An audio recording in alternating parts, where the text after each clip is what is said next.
My name is Austin Scelzo, and I grew up in Wallingford, Connecticut. I've been spending the past 9 or 10 years in Danbury, and I'm a bluegrass musician, mostly known as a fiddle player and a singer in a couple regional bands, On the Trail and Rock Hearts. I'm a songwriter, an artist, and also a music educator. I went to school for music education at Western Connecticut State, and I've always had a passion for education.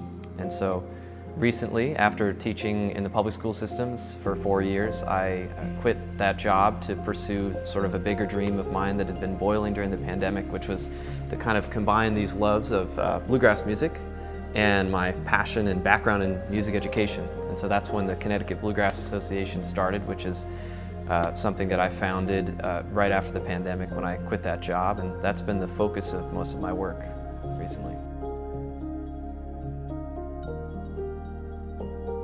When I left my job in public education, I had a dream, and that dream was to find a way to combine these two loves of mine.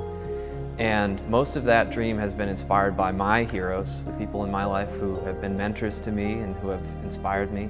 Namely, the biggest three are Jay Unger and Christian Howes and Pete Wernick. These are all educators and performers. They're known for both their music and just being community-minded educators as well. They've created these places that have built my love for the music, that are mostly, retreats for musicians and artists that, they go to these centers and places for a week or a weekend, and they get immersed in a type of music and a style of music.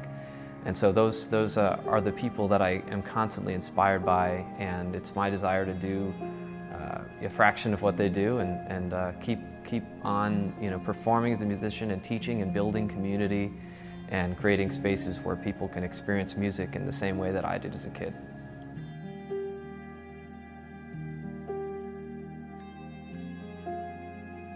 I've enjoyed performing for a number of reasons. I think there's a sort of magical thing that happens when you're fully present with your bandmates, and with bluegrass music it's largely improvisatory, and so there's a sense of just feeling very connected to the fact that we can express ourselves as freely as we are in the moment. And I've been drawn to that.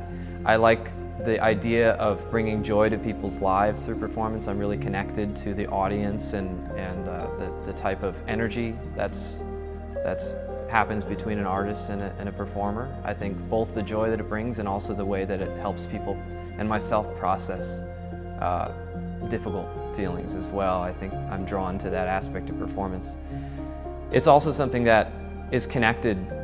When I left public school, I wanted everything I did to be connected, and so I was performing in bluegrass bands and while I was a teacher, but it wasn't the kind of music that I could really dig deep into in the school systems. I would introduce it, but it was a small portion of what the school systems are interested in teaching and things like that. So as a performer, I'm also inspired to just be an inspiration to others. The reason why I perform today is because I learned from these musicians who were also extremely generous with their time, and they were willing to teach young people. I was a teenager at the time when I first heard bluegrass and fiddle music and things like that, and music really outside of the classical world, the classical violin world. And so those teacher performers in my life were kind of what inspired me originally to do what I'm doing now, which is to in addition to just perform, to try to inspire people to want to learn the music and be a part of this greater community and learn from sorts of workshops and camps and things like that I'm either teaching at or now putting on and organizing.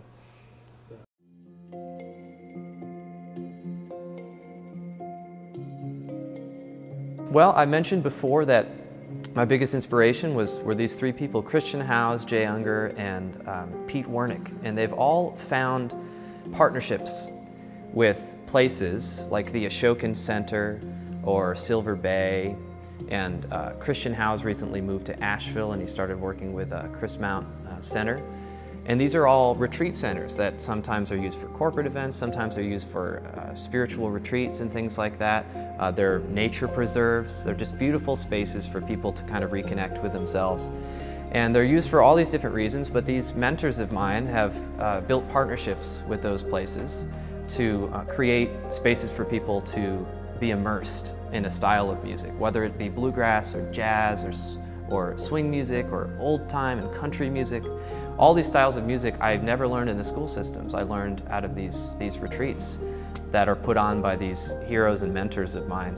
And so I have a very, very strong vision that I'm committed to in trying to create a similar legacy and a similar, follow that sort of same vision that these people had. And that a lot of them put on these camps and retreats when they were my age for the first time.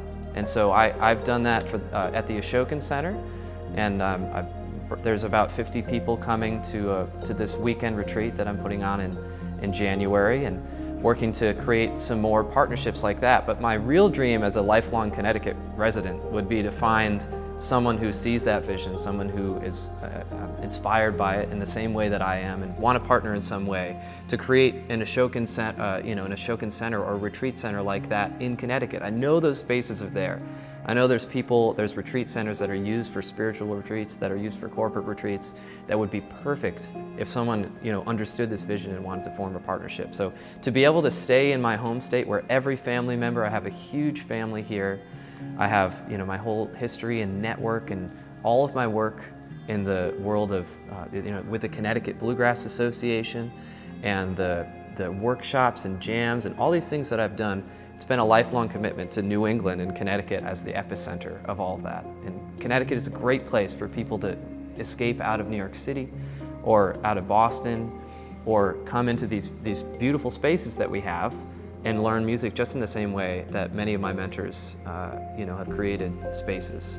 So I'm really committed to that vision, and I think it's very possible. I think the spaces are out there. It's just a matter of time and making the right connections.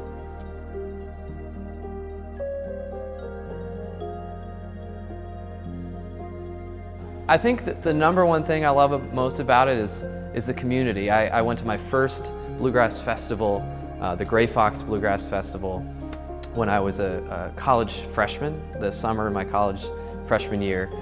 And I just absolutely fell in love with the fact that people at these festivals, unlike any other music festival, they're not just there to hear the music. In fact, I would often go to these festivals and never pay any attention to the performers on stage. I would just go there to hang out, play music, sing songs, and have a great time with people. People go to these festivals and they get there 4 days early just to camp in the sun and play music together. And so the biggest aspect that draws me to bluegrass music is the community that's built into it. People get together.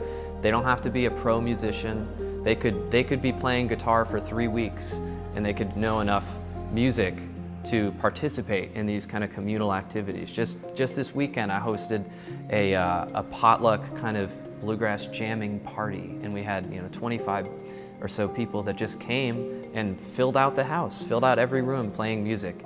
That's something I don't see in other genres, and it's my favorite aspect of it. But there's other things, of course, drawn. I played classical violin growing up in school, and I also loved singing in choirs and in musicals. And I've always been a part of a cappella groups and things like that, something that's always been a draw for me. So bluegrass music being this vocal-centric genre, it's kind of based in vocal harmony singing, really influenced by blues and also church hymnal singing and 3- and 4-part harmony singing. People singing together is a big part of it.